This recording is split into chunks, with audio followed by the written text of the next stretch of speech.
Hai, apa kabar adik-adik Smart Generation semua yang ada di rumah? Semoga kalian sehat-sehat saja. Perkenalkan, nama kakak Ratna, instruktur biologi kelas 9 SMP, ingin membahas beberapa soal yang berkaitan dengan materi kelas 9 SMP. Baik, yang pertama adalah berikut ini yang termasuk kelompok jaringan permanen pada tumbuhan, yaitu A. Meristem primer, epitel, dan epidermis. B. Epidermis, otot dan syaraf. C. Epidermis, parenkim dan jaringan penyokong. D. Epitel, epidermis, dan parenkim. Jawabannya adalah yang C. Ya. Di sini untuk jaringan pada tumbuhan terdiri dari dua bagian, yaitu jaringan meristem, yaitu jaringan yang selalu membelah diri, ya, terdiri dari promeristem dan meristem primer. Sedangkan jaringan yang permanen atau jaringan yang sudah tetap itu terdiri dari jaringan epidermis, parenkim, jaringan penyokong yang terdiri dari kolenkim dan sklerenkim, dan jaringan pengangkut yang terdiri dari xilem dan floem. Jadi jawabannya adalah yang C.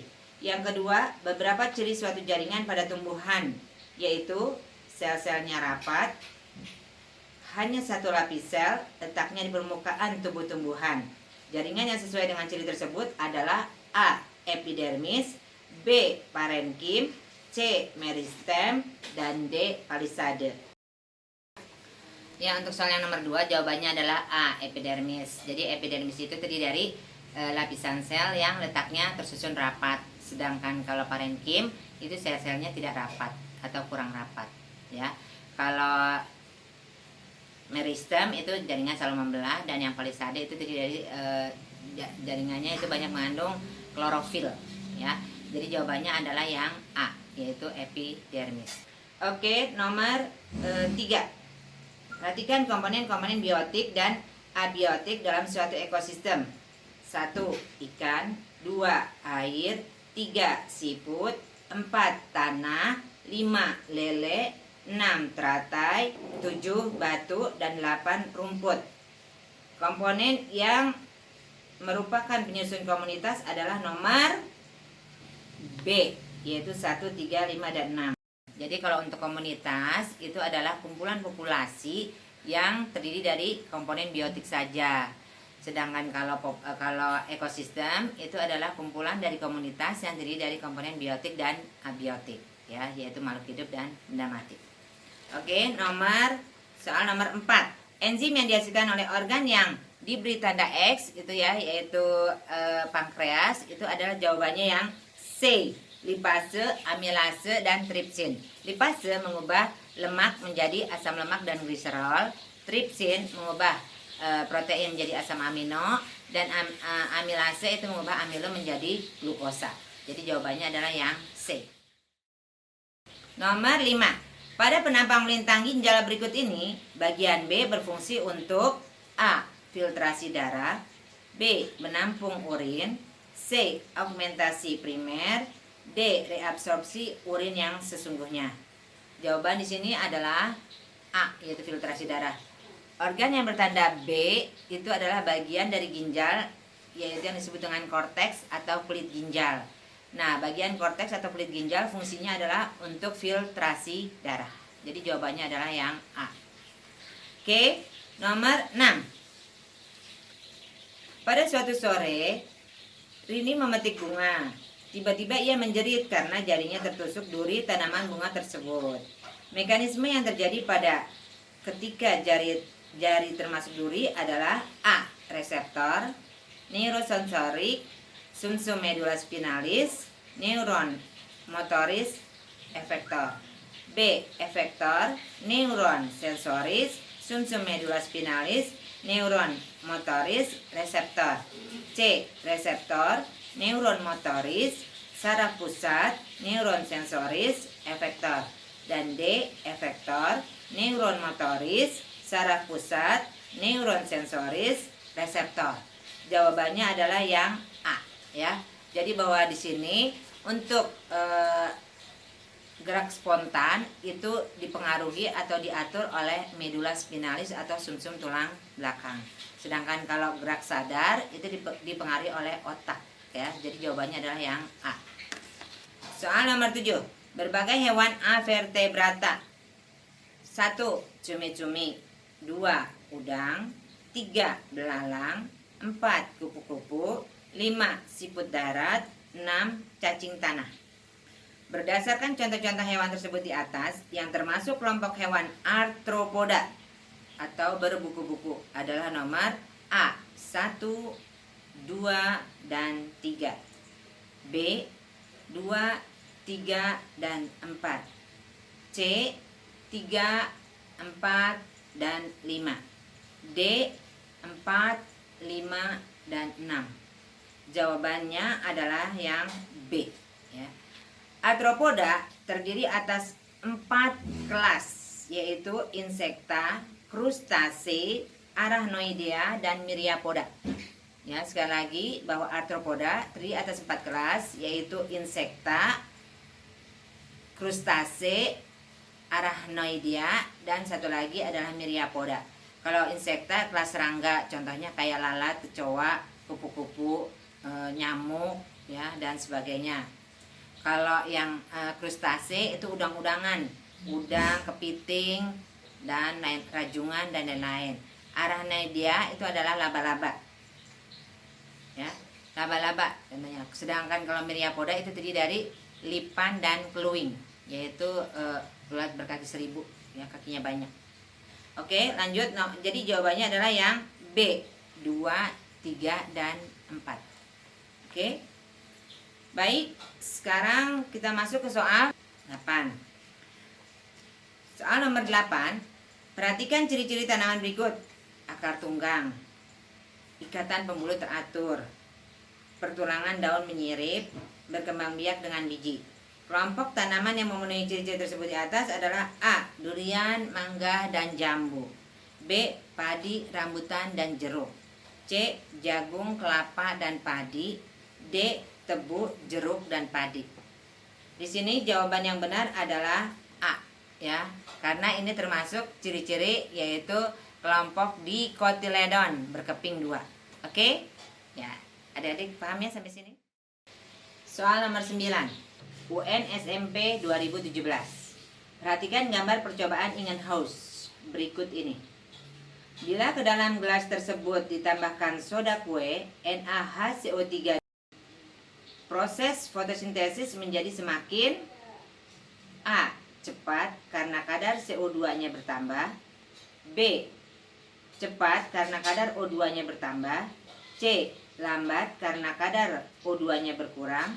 Dan D. Lambat karena kadar CO2-nya bertambah. Jawabannya adalah yang A. Cepat karena kadar CO2-nya bertambah.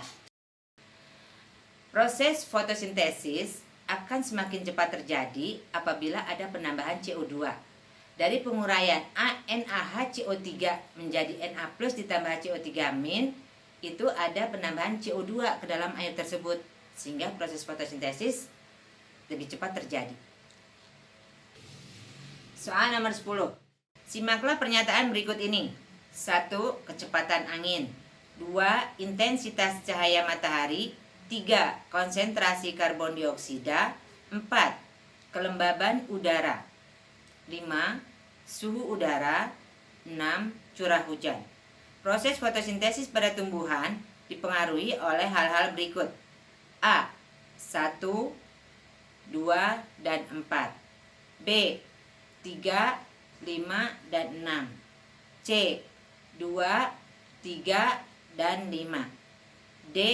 4, 5, dan 6. Jawabannya adalah yang C. Ya. Jadi proses fotosintesis itu pada tumbuhan dipengaruhi oleh intensitas cahaya matahari, konsentrasi karbon dioksida, dan suhu udara. Soal nomor 11. UN SMP tahun 2018. Ikan air tawar melakukan adaptasi dengan cara minum sedikit air dan mengeluarkan banyak urin yang encer. Sedangkan ikan air laut melakukan adaptasi dengan cara minum banyak air dan mengeluarkan sedikit urin yang pekat. Cara hidup yang dilakukan oleh ikan tersebut bertujuan untuk A. Mempertahankan kondisi tubuh, B. Mempertahankan bentuk tubuh, C. Menjaga sistem ekskresi, dan D. Mempertahankan hidup. Jawabannya adalah yang D. Mempertahankan hidup. Karena itu adalah merupakan ciri-ciri dari makhluk hidup ya, supaya dapat bertahan hidup atau survival itu adalah reproduksi, adaptasi, dan seleksi. Ini adalah merupakan salah satu adaptasi. Soal nomor 12. UN SMP tahun 2011.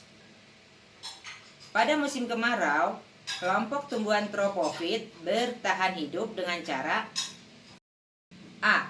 Menggiatkan fotosintesis untuk pertumbuhan, B. Memperbesar batang untuk cadangan makanan, C. Memanjangkan akar untuk menyerap air, dan D. Menggugurkan daun untuk mengurangi penguapan.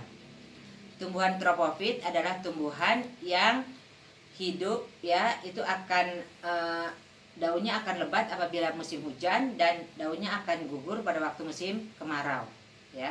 Jadi contohnya adalah pohon jati, pohon mahoni, dan pohon randu atau kapuk. Jadi di sini jawabannya adalah D, yaitu dengan cara menggugurkan daun untuk mengurangi penguapan. Soal nomor 13.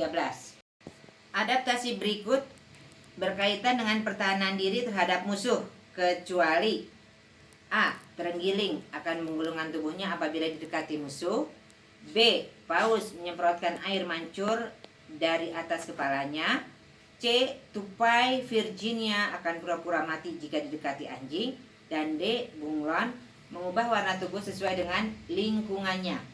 Jawabannya adalah B. Paus akan menyemprotkan air mancur dari atas kepalanya. Sisa pernapasan dari ikan paus, yaitu berupa CO2 dan uap air yang jenuh dengan air, akan dikeluarkan dalam bentuk air mancur yang dikeluarkan dari lubang kepalanya. Jadi seperti terlihat itu seperti air mancur.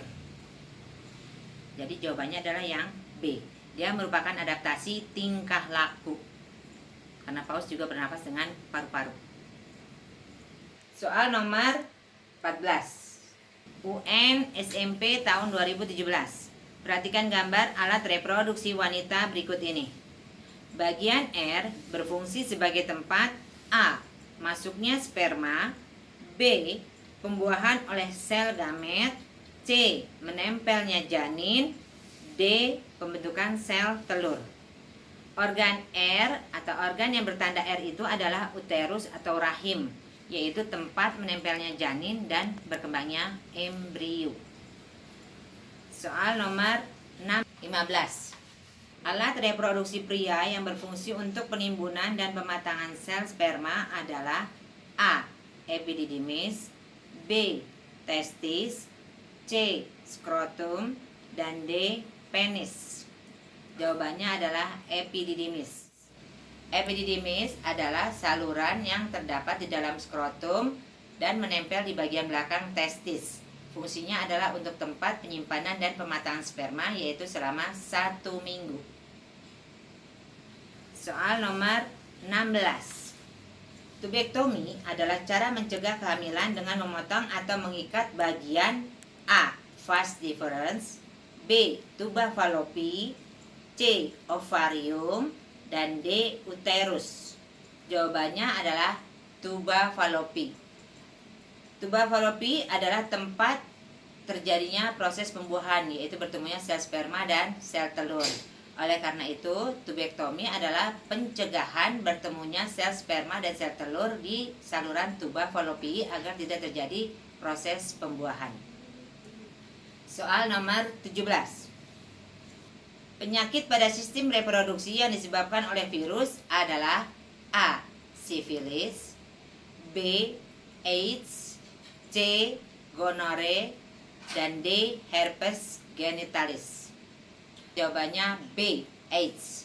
AIDS singkatan dari Acquired Immunodeficiency Syndrome, yaitu suatu virus yang menyebabkan kelemahan pada sel ketahanan tubuh atau imunitas, ya. Jadi dalam hal ini yang disebabkan oleh virus adalah AIDS. Yang lain sifilis, gonore, dan herpes genitalis disebabkan oleh bakteri. Soal nomor 18. Bila ayah bergolongan darah A heterozigot dan ibu bergolongan B homozigot, maka kemungkinan anaknya adalah bergolongan darah A, B, dan O. B yaitu golongan darah B dan AB, C bergolongan darah O dan AB, dan yang D bergolongan darah A, B, O, dan AB. Jawabannya adalah yang B. Penjelasannya saya berikan dari skema berikut ini.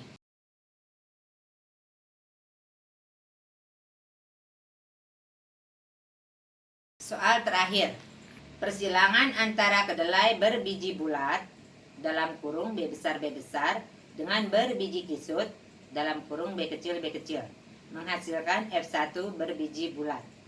Apabila F1 disilangkan dengan sesamanya dan dihasilkan 500 tanaman, kemungkinan akan diperoleh F2 berbiji kisut sebanyak A. 125 butir, B. 250 butir, C. 375 butir, dan D. 500 butir. Jawabannya adalah 125 butir. Karena pada F2 perbandingan antara biji bulat dan biji kisut adalah 3:1, sehingga biji kisut akan menghasilkan 1/4 dikali 500, yaitu 125 butir biji kedelai yang bentuknya kisut. Kakak rasa sudah selesai pembahasan soal kita kali ini untuk soal biologi kelas 9 SMP. Mudah-mudahan bermanfaat buat kalian semua. Terima kasih. Sampai jumpa. Wassalamualaikum warahmatullahi wabarakatuh.